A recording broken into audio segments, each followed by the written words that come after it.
walaalayaal assalaamu calaykum waraxmatullaahi wabarakaatu. marka ugu horeysa hadda wax yar kadib waan bilaabanaynaa insha allahu tacaala. waxaan se idiin sheegayaa walaalayaal,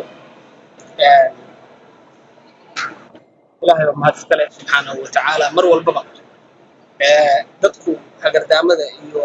qurunka iyo fadeexada iyo waxay qofka la doonayaan iyo ilaahay subxaanahu wa tacaala waxa uu siiyey waa kala jaad. ilaahay anaga alxamdulilah hidaayo uu siiyey.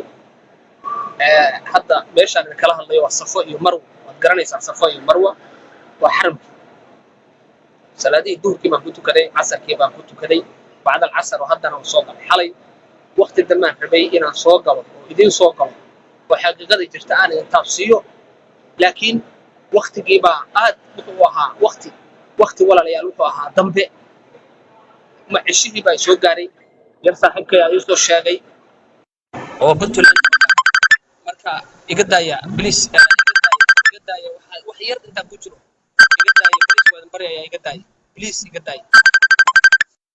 daaya hay soo wicnana intaan wax yar ku jiro, wax yar way insha Allah taala.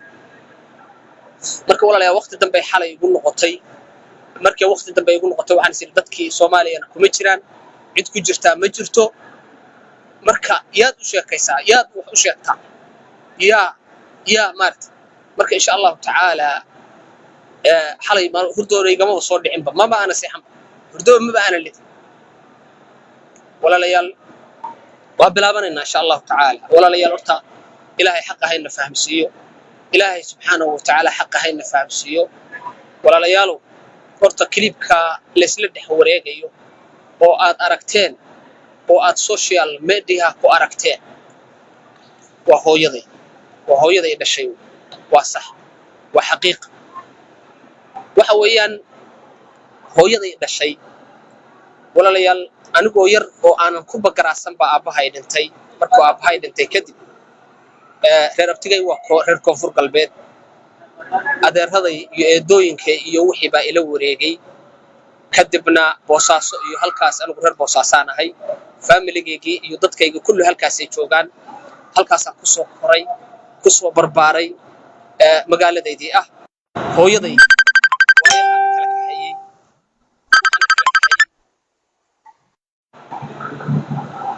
hooyaday waqtiga iyo waayahana kala kaxeeyey. ceeb male, dhib male. oo waxa weeyaan qofku hadduu agoo noqdo oo qof yar iska yahay oo waqtigaasi uu saasi ay u dhacdo,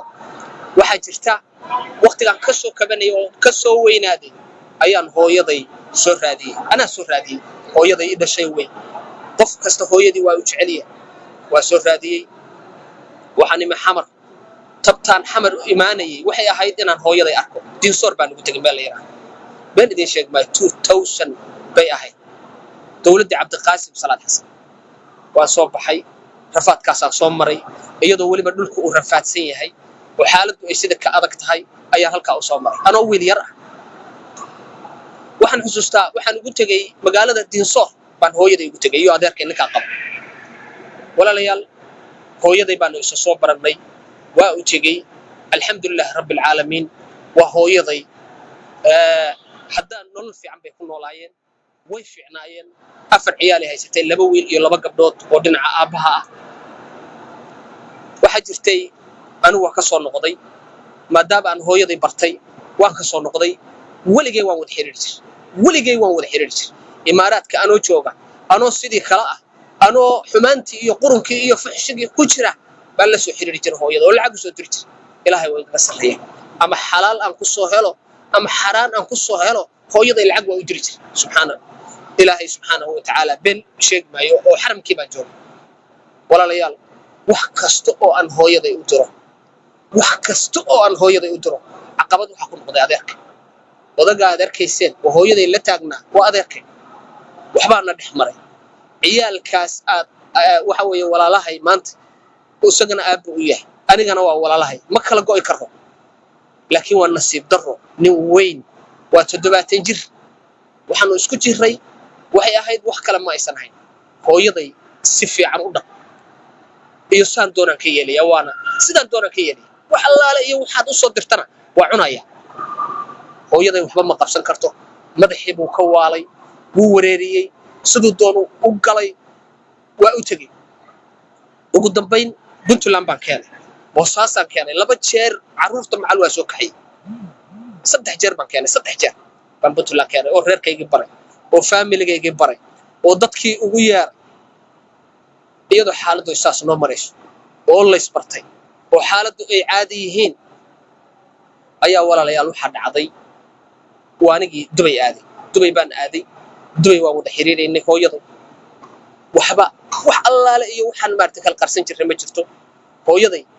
dib kasta ay ku jirto iyo xaalad kasta ay ku jirto xataa carruurta ay sheegtay wax allaale iyo waxa sameeyay waa garan waay ninkii maxaad ku samaysaa sideed yeeshaa maxaad yeeshaa walaalahay baanu tegey waxaan idhi walaalayaalo hooyaday hadda kan ugu yari waa 25 jir waxaan idhi walaalayaalo ilaahay baan idinku dhaariyey hooyadii ina dhashay anigu curadkiinni baan hooyadii idin dhashay oo anigana i dhashay oo hooyadeenna ahayd sidaan caqli maaha inaad ku shaqaysataan xataa iyaga carruurtooda uma shaqayso iyadaa shaqayso hooyaday baa shaqaysa xaram marka waxaan idhi waxaan sidaan xalmiya wayba ku rabaanba saasay u rabaanba inay sidaas noqoto bay rabaanba waanu adkaysan waay si kasta waan ka soo furfuri waay anigu inta badan dibadaha jiray lacag baan u soo diri jiray lacag allaale iyo lacagtaan u diro hooyaday waxay ii sheegtay hooyaday macaan wallaahi inaanan been idin sheegin masaajidkii ilaahay baan joogaa inaanan been idin sheegin oo waxba ku daray wax walba oo aan u sameeyo isagaa dhexda u taagan $1 kama uuma reebo hooyaday maskaxiyan ayuu u waalay maskaxiyan buu u waalay akhiiran walaalayaal akhiiran bay dhamaantay waaniga hawsha ka baxay ilaahay iga macinay subxaanahu wa ta'ala bay dhamay hooyaday degantay bay dhamaantay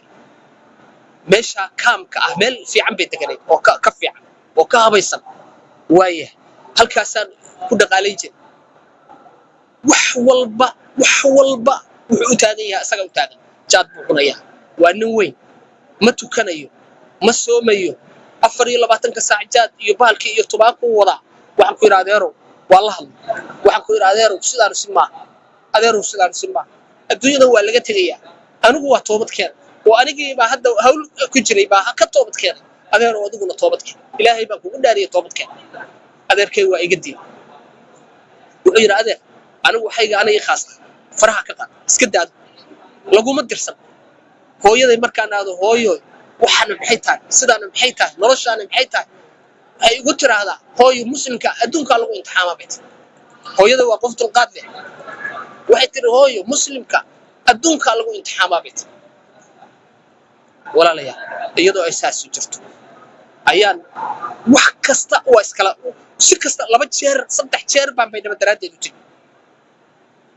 mar waan soo kaxayay gurigeygaan keenay markiskaan keenay waa ila joogtay 8 bilood bay ila joogtay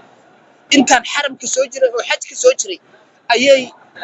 kulligood la soo hadleen telefoon intii qabsadeen hooyo ma nacday annaga miyaad nacday carruurtaadii aaway dadkaagii aaway hadda ilmaha aad aragteen hooyadood way ka dhaqaaqday waxaa dhalay wiilkaas la sheegayo oo xanuunsan ma garateen walaalayaalow ilaahay baan idinku dhaariyay inta uu ninkaasi dib imariyay inta uu rafaad imariyay inta aan hooyaday kala maray ilaahay waa ogyahay subxaanahu wa ta'ala wax kasta si kasta yeelay haddadaas waxa weeye wax kasta waa sameeyay heer baan gaaray markaan ka kaxinay xataa lacag buu iga qaatay hooyaday buu lacag iga qaadanaya inay ila joogto oo aan halka ugu khidmeeyo walaalayaalow ilaahay baan idinku dhaariyay bal waxaas ilaahay baan idinku dhaariyay ma wax loo dul qaadan karaa walaalayaal marka hadalku ila tagin waa ila taraaraxay waxyaabo badan baa jira aan qareeyo ciil baa hoosta iga haya wallahi been idin bisheegayo hoosta ka gubanaya ciil baa haya waxa weeye waa la isbiyay ninkaasi soo door uga yaal ninkaasi odagaas adeerkay ah ilaahay ka baqi maayo waa nin weyn gabadhiisa xataa waxay tiri wallahi aabahay salaadii inuu tukado way iga diiday ninka noocaas reerkiisa iyo familigiisa baan isugu yahay baydhaba aan tegey reerkiisa iyo faamiligiisa oo dhan baan isugu yeeray waxaan idhi ninkan hooyaday ama nolol ha saaro ama anaa kaxaysanaya ilaah baan idinku dhaariyey waa kaxaysanaya anaa kaxaysanaya baan ku yidhi wuxuu yidhi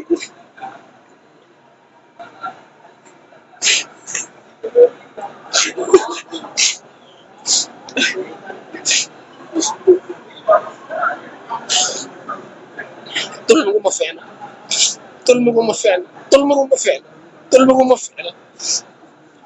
anigu haddaan hooyada caasi ku noqdo sidee ku dhacaysaa inaan xaramkii joogo sidee ku dhacaysaa bilaahi calayk ii sheega idinkaadna weydiinaya salaada aan xaramka joogo miyaa laga aqbalaya haddaan hooyada caasi ku noqdo wax kastaan isku dayay waa iga diiday hooyaday akhiiran gabadha walaashay waxaan idhi hooyaday maxaa ku dhacay sidee waa xaaladda iga war wallaahi xaramka ilaahay baan joogaa waxay tiri axmedow hooyo adeer baa wuxuu qabtay bay tiri maskaxdeeda adeer baa wuxuu qabtay aabbahay baa wuxuu qabtay waa aabbaheed aabbahay baa wuxuu qabtay bay tiri ma sidaas ahaa lagama fujin karo si kasta haddaan yeelay wax kasta haddaan sameeyey nolol fiican bay ku nool ana ila joogto waxaan cunay ila cunaysa markaska ila joogto dadkoo dhan baa ogaa reer markas baa ogaa cid kasta way ogeen jiif iyo joog buu diiday carruurtu ku soo diraa mar isagaa la soo hadla mar waa u soo hanjabaa mar wuxuu doonuu soo shubaa waa nin weyn oo 70 jira inuu hooyaday ku tugsado buu rabaa war adeerow ilaahay ka baq war adeerow adduunka waa laga tegayaa war adeerow adduunku maalmo yar weeye war adeerow abtiyaalow idinkuna nimanka kale toon la hadlayaa waxa weeye nimankii adeecadda gaarsiiya nimanka la yiraahdo oo ka soo duubay abtiyaalow horta aniga igama xishoon abtiyaashii baa tii xaasha wujubto abtiyaashii baa tii reer koonfur galbeed siday u dhan yihiin waa abtiyaasha reer koonfur galbeed waa abtiyaashay abtiyaal ma iga xishoon weydeen abtiyaal ma ila soo xiriiri weydeen maanaa wax idinka diiday abtiyaal bal intaa sidaa samaynaysaan waxaad samayseen hooyaday baad u tagteen ninkii aanu istagaalsanayn ee aanu isbahalkaysanayn baad intaad tagteen baad soo duubteen maba xuma waxaad ku soo larteen heesihii iyo qurunkii iyo balaayadii aan ilaahay uga toobad keenay 6 sano ka hor baad ku soo darteen idinkoo ku raadinaya fayuus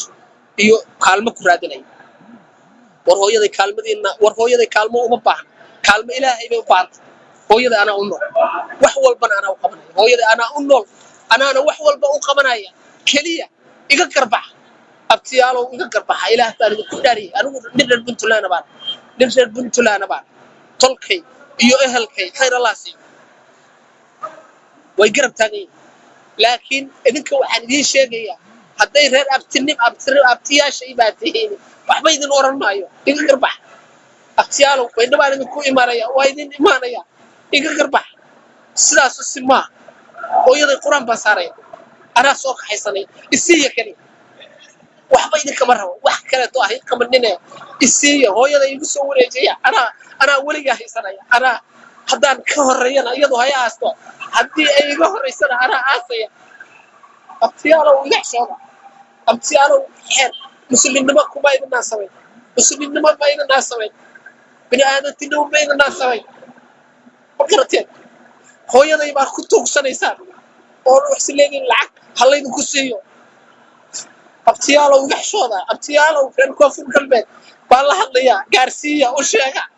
haddaa xishoonaysaan oo wax isku falaysaan oo dad islaamatiin iga qabta ninka iga qabta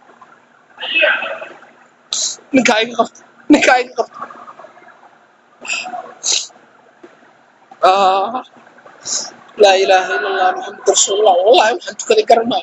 casar ma garanayo duhur ma garanayo ilaa xalay ma ana saac calool xumo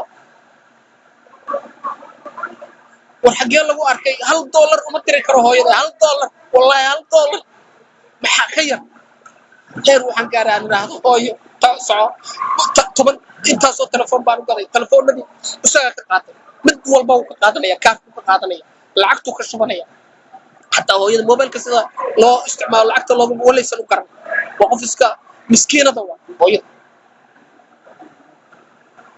حتى نقول هذا سوى يقول شيئين والله دوبا يا ويل كاجي بالله دوبا anuu xalay hooyada walaa waxay igu sheekeeyeen inay u duubayaan oo aniga ii soo dirayaan bay hooyada social media ma taqa war dulmigu ma fiicna war dulmiga hal iska daay war dulmiga Soomaaliya war ilaahay ka baq war abtiyaalo ninka ay qabto odaga war abtiyaalo way ogyihiin waliba reerkiisu way ogyihiin